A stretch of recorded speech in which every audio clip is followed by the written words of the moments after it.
Hey, what's going on, guys? It is late January 2018, and I don't believe I've done an EDC update yet this year. So this is my first one of 2018. So if you're not familiar, EDC stands for Everyday Carry. Everyone has one, whether they realize it or not. Could just be a pack of gum in your cell phone, or it could be a whole arsenal. So everything on the table has been things that I've carried as of late, not all at once, but I've been rotating through a couple different things, and I did a real funky carry yesterday, which included the fixed plate that's on the right there. But anyway, let's jump into it. Boring stuff first. Phone, same old phone. I think it's the 5S. That's how bad I am with phones. I don't even know which one it is. I do have my wife's hand-me-down phone. I just didn't switch over yet. The big change, though, is I went to a thin, case for the phone. I used to always have, like, a huge OtterBox bulky thing. I can, throw it down a mountain and it'd be fine. Honestly, I don't drop my phone. I take care of my electronics, so I don't really need like a heavy-duty outdoor case. I always thought it was cool. I always took up extra room in my pocket.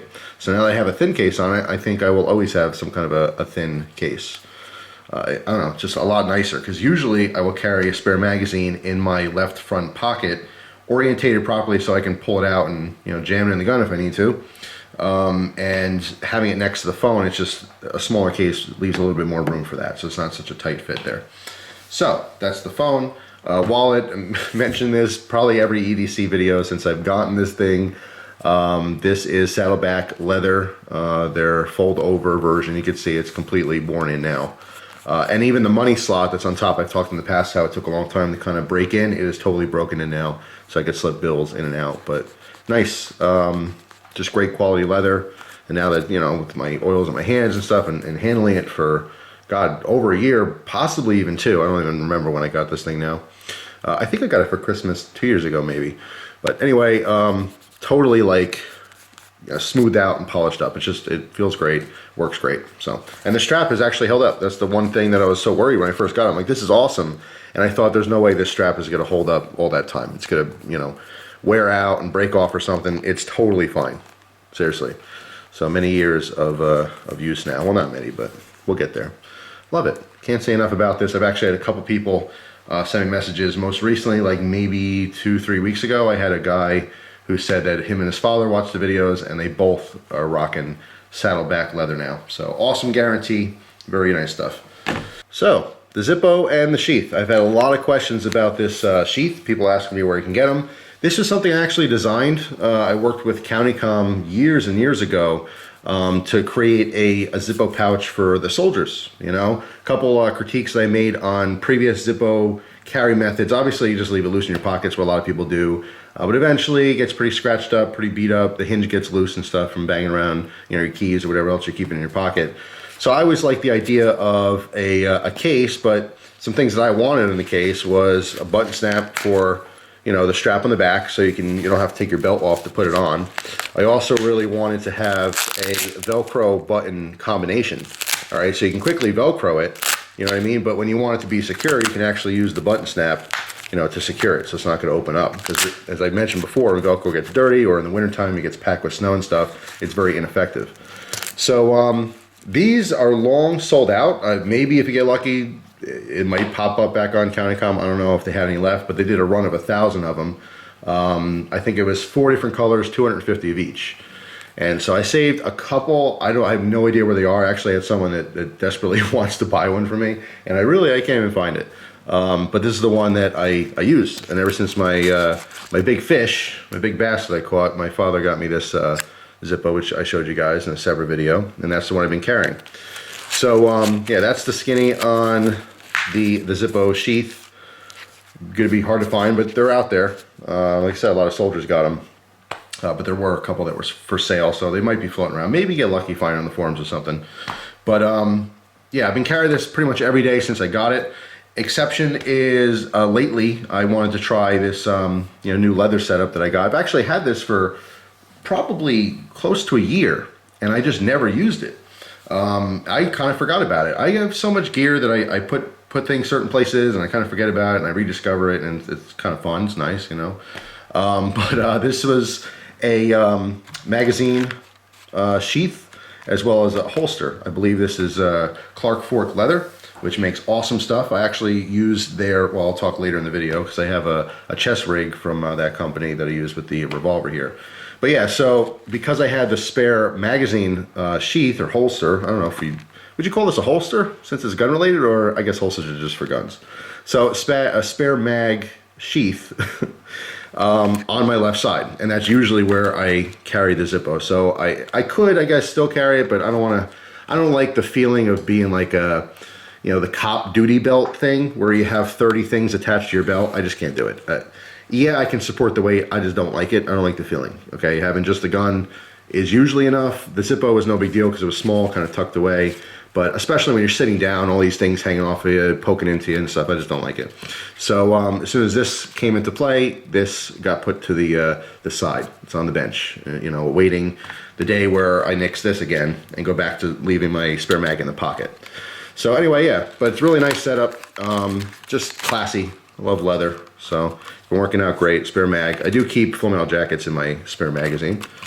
And I don't know, a philosophy thing. I just assume that if I go through all my rounds and I'm in an actual gunfight, which is so rare to even use your gun to begin with, but if you got into a situation where, okay, you're shooting at someone, you both get behind cover or something, yeah, maybe I want something that's gonna have a little bit more punch if someone's standing behind, I don't know, a dumpster or something for cover. You know what I mean? So that's the ideal there. If I can't get it done with that full magazine and I'm still alive and I'm still shooting at someone, some full metal jacket rounds might be a better choice.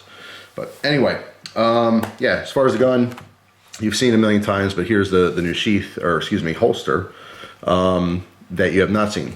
All right, so thumb brake on here. This is a Gen 3 Glock 19, which is an awesome carry gun and a lot of people's choice. So yeah, I've been enjoying this lately. Totally different because this is outside the waistband. Because it's winter, I'm still carrying a jacket, so it's still concealed. But I'm so used to a small, you know, form-fitted Kydex, you know, inside the waistband holster for the gun. So it is a much different feel. It's not bad. I like it because it's a classy setup. It's not the most comfortable setup. It does feel a little bulky. So I'll probably switch back eventually, but I do like it. It's very high quality stuff. If you were to open carry or something, you know, it would be a nice setup. Like I said, it's super classy looking. It's very secure. And it does work. So on the topic of guns, again, I have a chest rig, which I've showed in the past. I have a chest rig for the Glock 19 as well as for this Taurus. This is the 617 SS 2-inch barrel, 357 Magnum. Also, of course, shoots 38 specials, which I usually put through this when I'm doing target shooting because it's a little bit cheaper and a little bit lighter on the hands. But I had this set up on the chest specifically so that I can carry this thing, which eventually you'll probably see a review on. This is the Extrema Ratio Doberman 4. It's an interesting knife, but yeah, I never actually got to use it. I carried it, I think it was just one day. I was going to carry it twice and then I decided not to. But yeah, one day, totally different setup. Full-size fixed blade, you know, dangling down off the belt. In addition to, you know, the revolver in a chest rig. So, like I said, it's nice to change up a little bit. Wanted to carry this. I don't normally carry, you know, fixed blades, but eventually I'm going to do a review on this, and I wanted to see how it would carry. The sheath is actually really nice. It's very cool. And yeah, we'll talk about the front of the blade there. I've never seen that before on a knife. Yeah, pretty proud of that Rockwell. So anyway, we will we'll talk about that in the future. I have a little bit of use on this knife, but not when I carried it. It's only like home use, you know, playing around with some cardboard and stuff like that. So I got to get some more use on that before I do a review on it. But yeah, that's the whole gun carry situation. Let's talk about knives. Actually, before I get into knives, let's talk about flashlight real quick. Swapped back to the ThruNite Tie 5T. Simple, small, totally beat up. Lots of use on this one. There we go. The first mode is very low, so in the daylight here, I didn't even see that it was there. So low, medium, high, right? Probably need a battery in this as well. But I've been carrying that. It's nice. It's definitely smaller than the my other flashlights I've been carrying recently. So it just depends on what the setup is. If I have a lot of stuff in my pockets, might go with a smaller light. You notice I don't have a multi-tool You know, I have not been carrying a multi-tool lately. Actually, this, if I wanted to, I can swap this out and put a Leatherman in here, which would be very nice. Doesn't have to be, you know, for a magazine. It's a very nice, you know, sheath for that. But I always keep a multi-tool in my car, full size. I actually have two of them. I have a SOG in my, you know, go bag in the trunk, and then I also, you know, keep a full-size Leatherman. I think it's the Wingman that I have, you know, in the console of the car too. So it's always accessible to me if I need one.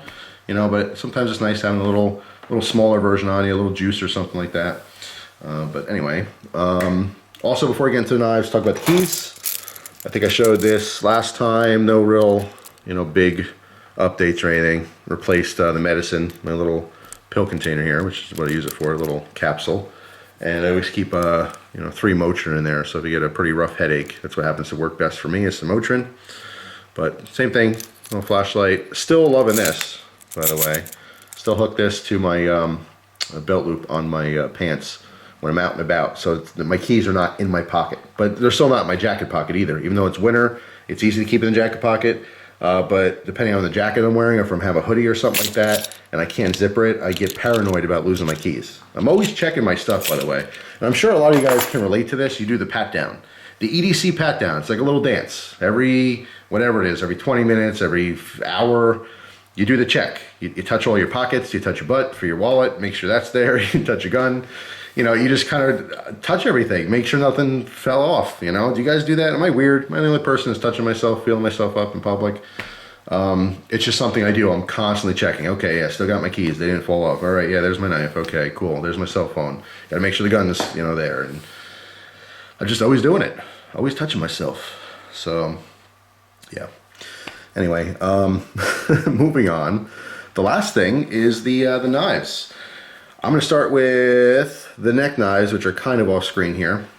Cold Steel Spike, which is my favorite neck knife. Probably, well, I shouldn't say of all time because it's not that practical. It's huge.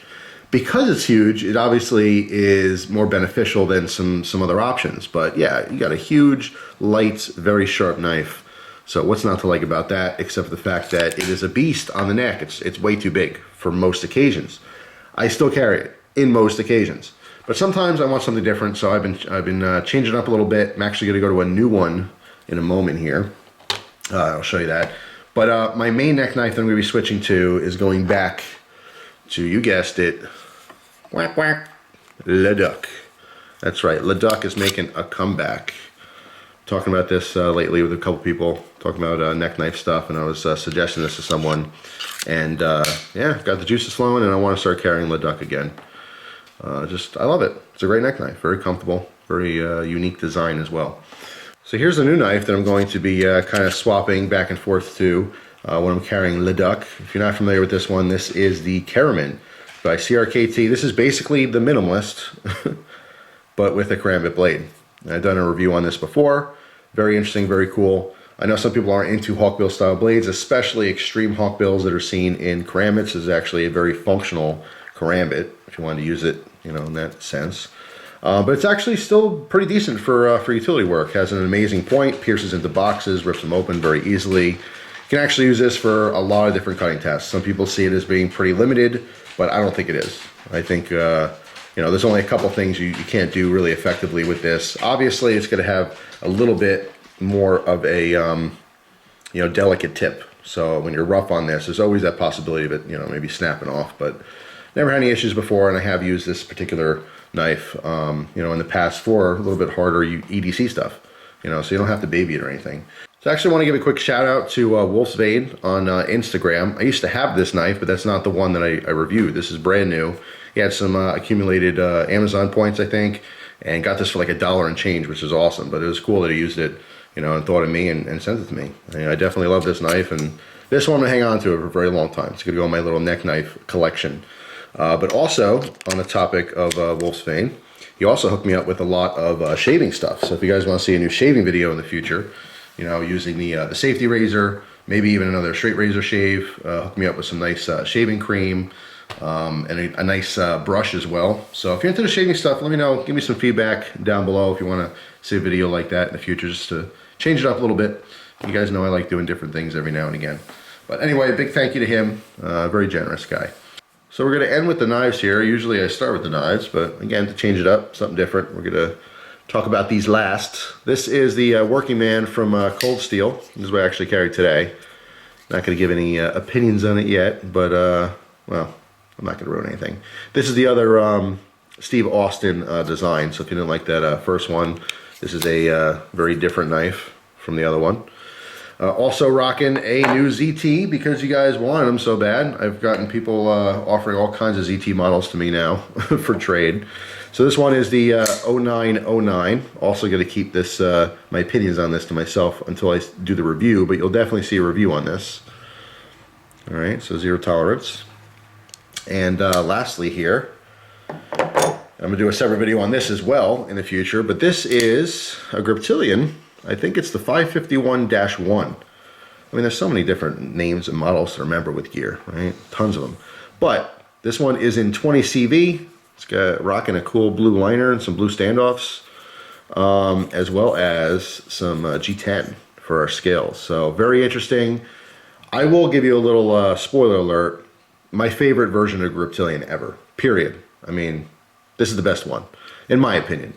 There's been tons and tons of versions. I've probably had over a dozen different Griptilians in my time, including a prototype, which I very much regret getting rid of. I had the prototype for the Griptilian that had the hole in it, and I forget the blade style it was, but I want to say Gate or something. I forget. But yeah, I think I sold that back in the day to pay a bill or something. Man, I wish I still had that, a Benchmade Griptilian prototype. But anyway, yeah, it's just by far, I don't want to get into a whole review right now, but just awesome. Absolutely love this thing. I love to see some other colors too. Blue and gray, it looks nice together, you know, but I like all kinds of different color combinations. Blue is probably my least favorite color of all colors. I don't know why, I just don't like blue. I'll take green, orange, yellow, red. I'll probably take blue before pink or purple. But I will say it's very vibrant and it does work with the gray. It contrasts very nicely. But anyway, so yeah, the 551-1, definitely worth looking into. Before I even do a review, if you like your Benchmades and stuff, that is certainly a model that you should check out. So you will see a review on all three of these for sure. I'm promising you. I will keep my word. Reviews on all three of these. And that's pretty much it. It's just interesting to have, you know, useful stuff on you. There are options. That's all these are options. And some people criticize you heavily. Hey, you don't need a gun. You don't need a knife. Well, I have options. You know, when you need to cut something, who do you go to? You go to the guy who has a knife who you made fun of before. Hey, I'm sorry I said that about your knife. Can I please borrow it? I got to cut something. And believe it or not, that does happen all the time. So thanks for watching. Hope you guys have a wonderful day. See you soon. Take care.